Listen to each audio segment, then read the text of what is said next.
going to be getting on into this. We also recently saw MaNa last night. We saw him go up against Rainer in the Kung Fu Cup, and MaNa showed off a very interesting style of PvZ. And we will get into that. As spawning in the top left-hand corner of Babylon, we have the Polish Protoss player representing Team Liquid. It is MaNa.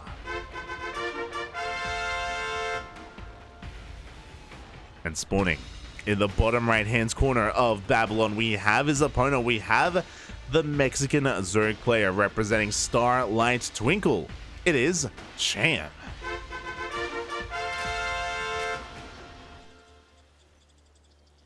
Here we go.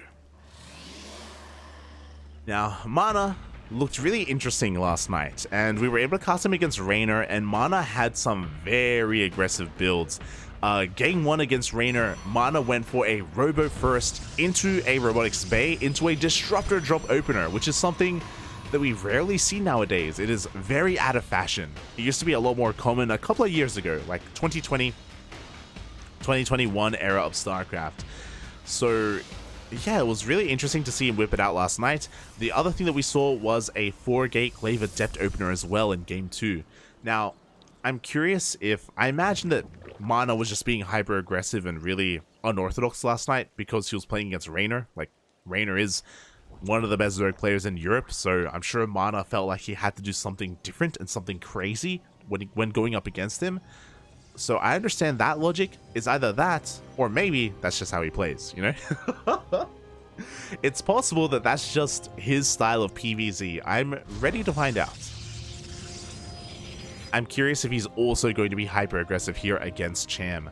As I feel like Cham is a player that thrives in the mid game, and I feel like Cham is a player that thrives when his opponent plays standard more than anything.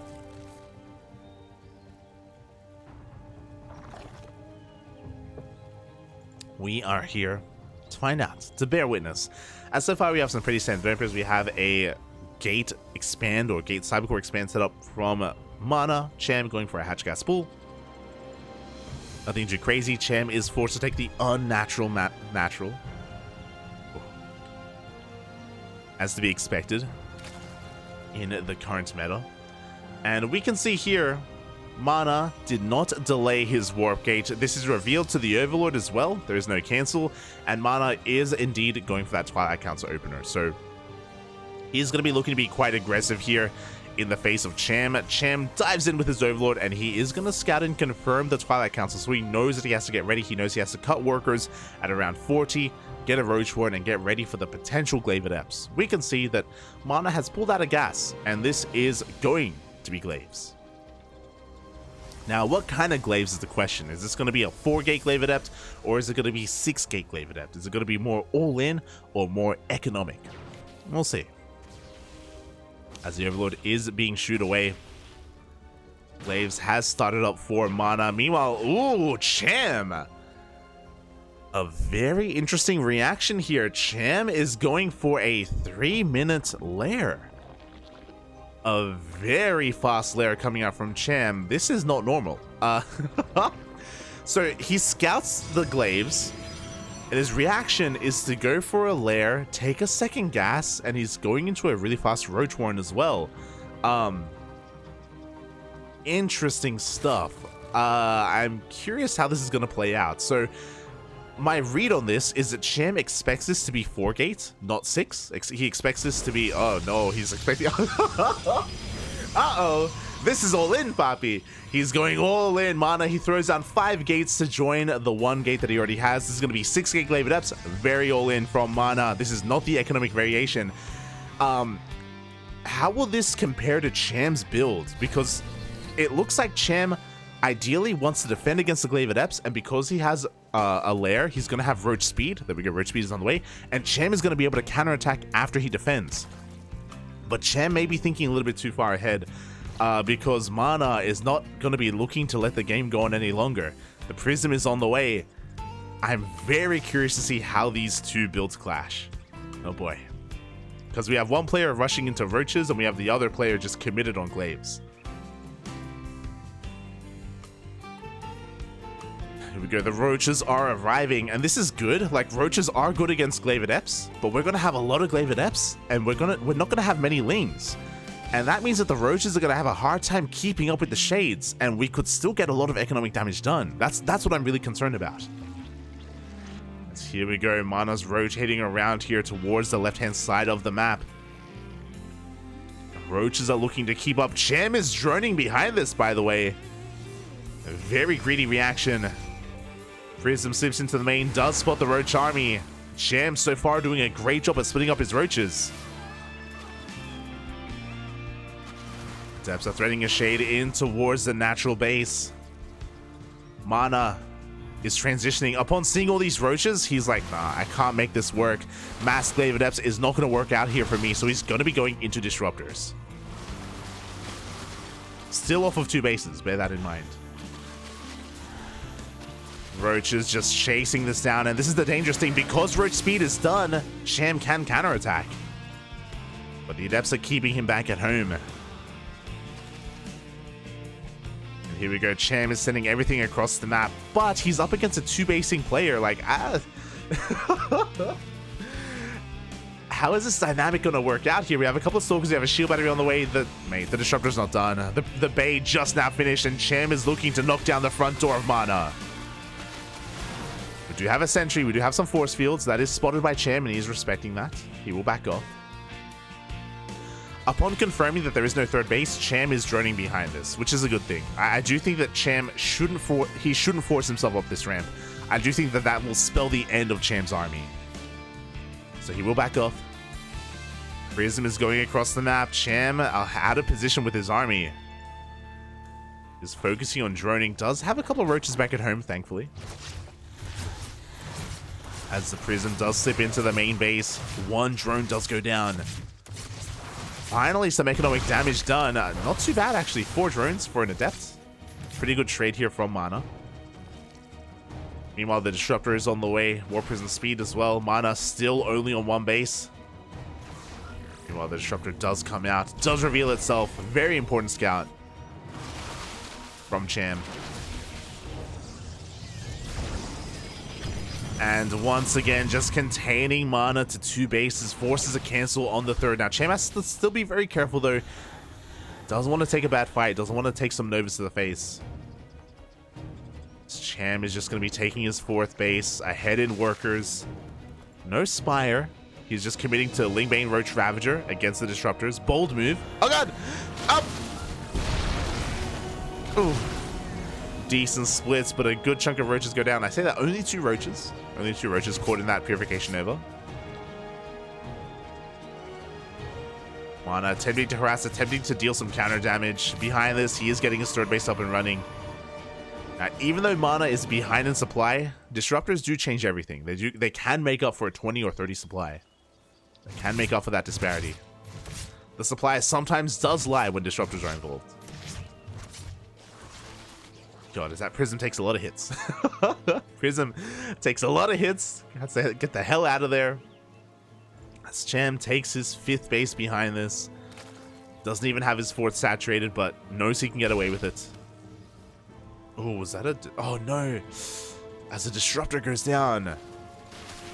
Oh, MaNa has to be very careful. These Disruptors are the one thing keeping him in this. Here we go. The Glaive Adepts are looking to threaten that 3rd base. Meanwhile, the Disruptors are pushing in towards the 4th. Looks like the Adepts are going to get cleaned up at the same time. Cham chasing off of creep. Let's be very careful. Adepts get cleaned up. Cham can now focus on his counterattack. This 3rd base is looking so vulnerable, so exposed. Cham is now sending everything he has across the map. Cham is maxed.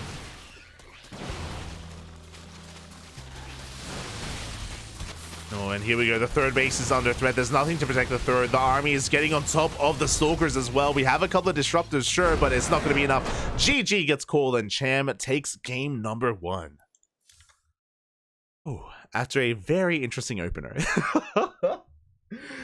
It's been a while since we've seen 6 Gate Glaive Adepts in PvZ. It's very aggressive. It's very committed.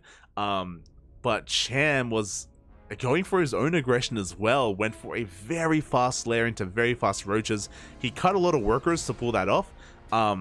But regardless of whether it was a 4-gate glaive adept or 6-gate glaive adept, like clearly rushing into roaches like that it feels like it like hard counters glaives quite heavily.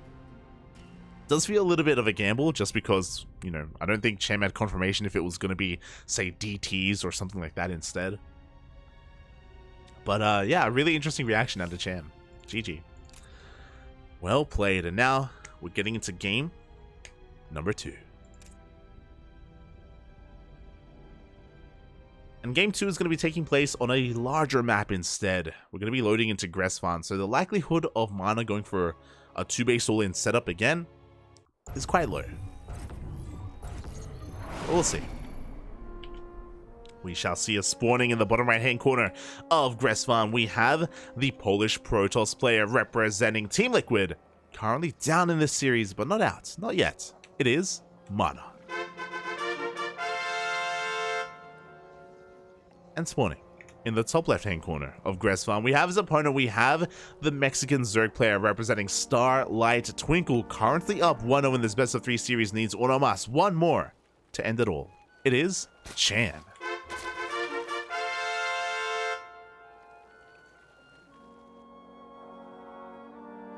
Oh boy, here we go. So again, Gresvan is quite large in comparison to Babylon, has a longer rush distance, so something like Glaive Adepts isn't too ideal on this map.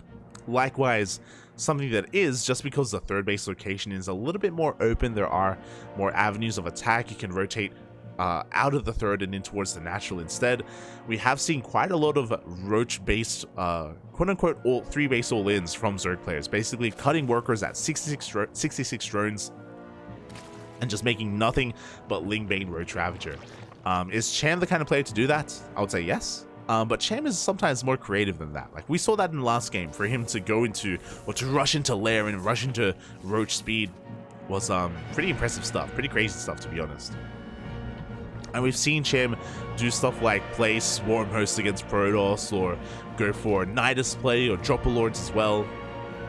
Cham is a very creative and very wild player. Very unorthodox, is what I should say. We'll see what he has to offer here. As so far, the openers are quite standard overall, but it's about the follow-up that we're going to be keeping our eye on. Again, I wouldn't be surprised if MaNa does go for a Stargate opener here. I wouldn't be opposed to a Robo opener either, now that I think about it. I do think that this isn't a bad map for something like Disruptor drops, if MaNa wanted to do that again. We'll see. Oh.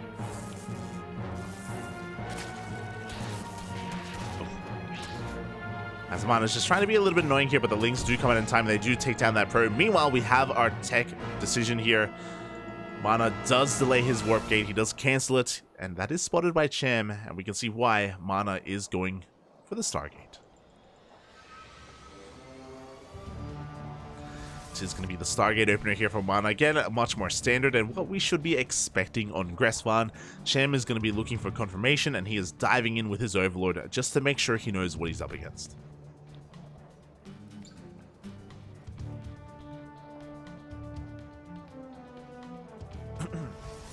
And upon seeing this Cham, he should be feeling pretty free to drone and make queens and spread creep and defend his bases, but oh, MaNa is going for a Void Ray first. Okay, interesting choice. This is what I'm talking about. This is kind of what we saw last night with MaNa as well. Like we've been seeing a lot of aggression out of him in PvZ. I don't remember the last time I've seen a normal standard game out of MaNa, but just because we have a Void Ray first doesn't mean that it's going to be weird. He can still go into an Oracle from here. He is setting up for a third base as well. There we go, the Oracle is coming up behind this. The Void Ray is just to clear up these Overlords, just to keep Cham in the dark. Not just that, but this Void Ray can also hunt down other Overlords and can be used as well to help punish some of these bases. To try and pressure, not necessarily the third base, but pressure the fourth base. Whether it's taken towards the north or the south. As the first Overlord and the second Overlord is going to be going down. Meanwhile, Cham is going for a pretty fast Roach Warren. This is, what, a 3-minute 30-ish Roach Warren, far earlier than his standard, especially against a Stargate. This is looking to be quite aggressive from Cham. We'll see. We'll see if he does decide to drone it. There we go. Roaches are already in production. Ling's going to be in production as well. Cham is going to be looking to rush forward and try and shut down at least a third. Probably more than that. Here we go. The Queens are waddling across the map as well. Cham is going all in. He is cutting workers here at 37. And he's bringing the fight to MaNa. MaNa recognizes what's going on. He's throwing down a shield battery here at his natural. He recognizes that he should probably give up the third base. It's probably unlikely that he's going to be able to hold on to it. There we go. He's going to try and defend his natural instead. Meanwhile, across the map, ooh, 2 adepts are here and they're doing so much damage. 7, 8, 9 drones going down. Cham, his economy is in shambles. If he wasn't all in before, he is all in now. He does force a cancel on the third base, but that's merely a cancel. We need more than that. Cham has to break the natural, especially after losing all those workers. Here we go. The Roaches have arrived. The Queens are waddling on forward as well. We do have 2 shield batteries available, but the Lings, they actually slip into the main. Uh-oh. Overcharge gets wasted. The first shield battery does go down. Oh, and that is looking to be an Artosis pylon. Uh-oh. Here we go. Cham is breaking into the natural base. Biles will connect. Actually going for the gateways. Meanwhile, the Lings in the main were cleaned up. A couple of probes went down. Oh, and that Cyber Core is looking very vulnerable. Behind this, Cham is droning, by the way. Not all in. I love that he's splitting up the DPS as well. He is weakening and softening up the gateways. Looking to kill every single building here. And both gateways and the Cyber Core go down. Ooh. And MaNa will defend his natural. He was able to do a lot of counter damage earlier. But he's not looking in the best position, to be honest. He has to rebuild his gateways. He hasn't rebuilt his Cyber Core yet either. I mean, he can't. He has to wait for the gateway to finish. Oh god, that's brutal. The gateway does finish up. And Cham has so much freedom to resaturate his bases. There we go. Lair is on the way. Evo Chamber, gas geysers as well. He wasn't able to end the game, but he was able to cripple and stifle the tech of MaNa long enough. Now, thankfully, MaNa does have a pretty good start on Blink, as well as +1. We do see him chronoing out as fast as possible. So he is going to be able to counterattack. But we'll see what Cham is looking like when that happens. Oracle's looking to dive in towards the third base, but no, the Spore and the Queens are here. Do manage to get a couple of drones though. Not too bad.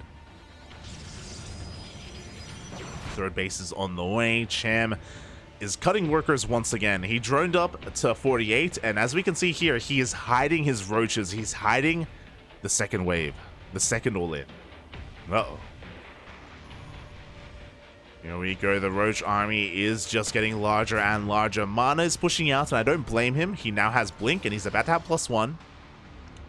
But it makes sense to be active on the map. Doesn't know what he's being active against. He doesn't know how large Cham's army is. As we do see a revelation, and Cham is ignoring it. He's just sending everything across the map. Oh boy. And MaNa is none the wiser. We have a surround! Oh my god. There is no way out. We are forced to recall. The Biles will connect. We even get one of the oracles. Now Cham is sending everything across the map. He is pulling the trigger, and MaNa, what does he have at home to defend? He has a cannon. He has 1 shield battery. His third base is woefully undefended. Stasis Trap gets triggered by only a handful of Lings. The Roaches are getting on top of everything else. The shield battery goes down, and he's diving on top of the Stalkers. We do have an overcharge at the natural, but we just pivot away. Cham goes for the third. Oh, boys are being pulled. The oracles are out of energy. And Cham is looking to bust on through. We have a lot of shield batteries at the natural, to be fair. We have quite an offensive setup here, but the third base is going to go down. And behind this, Cham is droning. He's chilling, resaturating his bases, taking on up from here. I'm getting some deja vu. If Cham wants to, he can focus down the Cybercore again for the second time. And that's what he's doing. Oh my god. Just making sure no additional bases have been taken. He's sending his Lings out towards the fourth base locations, just in case there was a sneaky fourth. Cheeky fourth, even. And his scouts, he confirms the lack of Nexuses. Nexi, even. Cham is going to back off. He doesn't want to lose too much, and his Ravagers are being targeted down by the Oracles. Nice control there from MaNa. He does survive. He does hold on. But Cham has got his fourth on the way. Baneling Nest as well to get into Ling Bane Roach Ravager. Go +1 range. We can start +2 momentarily. Ooh, that was a kill. That was a kill, not a cancel on the Nexus. That's a lot of Oracles. We got more Oracles on the way. Alright, let's go. That is our 6th Oracle, by the way. I think it's a 7th Oracle because a couple of them died. Or one died to the Vials. But the Roaches show up once again. This is not a good trade for Cham. He's just denying the third base, but he's bleeding out quite a lot of Roaches. Oof. A lot of Roaches do go down there. Meanwhile, Cham reinforcing, taking his 5th as we speak. Bailing speed on the way, +1 melee as well. He's just remaxing, rebuilding his army. And MaNa can't really do much. Like, if he moves on to creep, that's what Cham wants. Cham wants him to push on to creep, so Cham can go for another surround and get another good trade.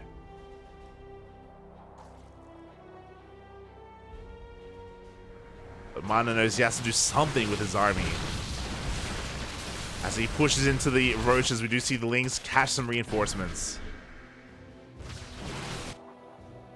Just making sure that there is no expansion.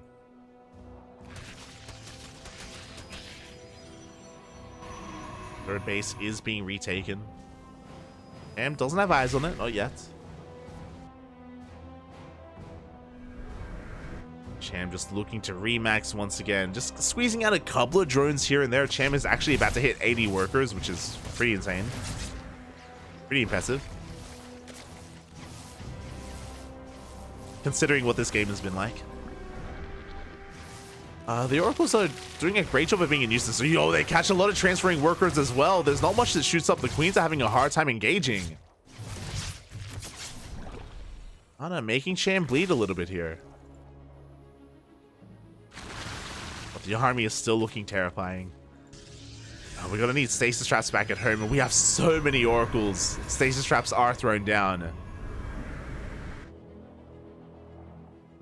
Cham getting ready for his assault. Oh my god! What? I haven't seen a Ling do that before, but the stasis trap went off without a single thing being triggered in it. I've seen like Link, for example, or even like drop play trigger stasis traps, but I haven't seen that before. My god. I didn't know you could do that. That a Link could like edge forward, trigger the stasis and get out in time. Alright, there you go. As the Banelings roll on forward, the Lings come in from behind, the Roaches push forward as well. We have an overcharge, but we only have one shield battery here at the third base. The Nexus goes down. And GG gets called. Cham will take the series 2-0. GG.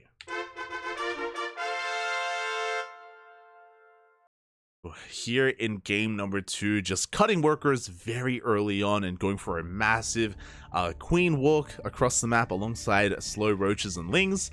We saw Cham just containing his opponent to 2 bases and off of that position able to drone up macro at least a little bit until, if you remember, it was 47 drones. And then he went for a second all-in, a second big wave of Roaches, catching MaNa off guard. And yeah, MaNa's own aggressive style was kind of met with a more aggressive style from Cham. GG. GG, well played. Oh, also, I just realized that the out of game score was not quite there. Ugh. Catching him in the chat. Cham on fire. True. Oh, GG, well played.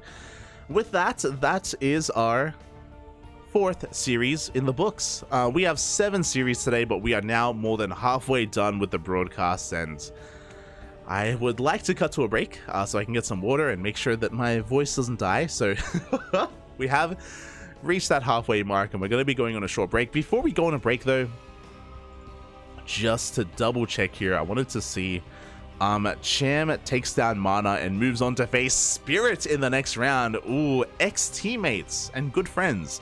Spirit and Cham, they were on Starlight Twinkle together for a long time, for a decent amount of time, but a couple of days ago it was announced that Spirit did leave Starlight Twinkle and he joined Psystorm Gaming instead. So no longer teammates, now on opposing teams instead. Cham versus Spirit is going to be a banger of a series, and I can't wait to jump into that. I don't know if I will, because that's going to be on another broadcast day. And I don't know if the CranKy Ducklings will be able to cover that, but regardless, juicy matchup. Juicy matchup. GG. Ooh. And just to give you a bit of a teaser, coming up next is going to be some Europe on Europe action. It is going to be Night Phoenix versus Trifax once we come back from this short break. See you soon.